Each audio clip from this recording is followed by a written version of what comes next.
Matagumpay na nagtapos nitong Sabado ang Palarong Pambansa 2013 na ginanap sa Dumaguete City. Sa ika-9 na sunod na taon, ang mga atleta mula sa National Capital Region ang itinanghal na overall champion. Balitang hatid ni Mark Zambrano. Sulit ang pag-aabang ng mga manonood sa championship games sa huling araw ng Palarong Pambansa 2013 sa Dumaguete City sa men's volleyball finals. Naging emosyonal ang mga manlalaro.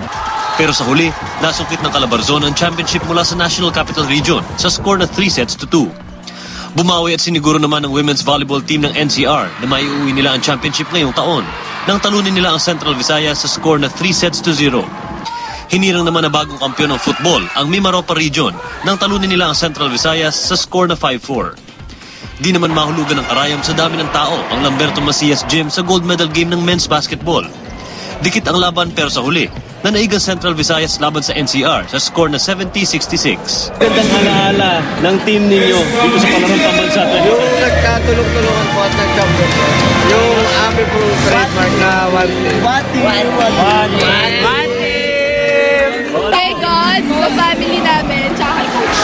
Sa ika-9 na sunod na taon, itinanghal na overall champion ng NCR. Sa pagpatay ng apoy at pagbaba ng mga bandera ng iba't ibang reyon, formal na nagtapos ang palaro. Ang mga kalahok, bumuo ng isang higanteng peace sign alinsunod sa tema ng palaro na Road to Peace and Progress at panawagang pagkakaisa sa pamamagitan ng sports. Ikinatuwa naman ng DepEd ang pagiging maayos at payapa ng palaro. Mula dito sa Dumaguete City, Mark Zambrano, GMA News.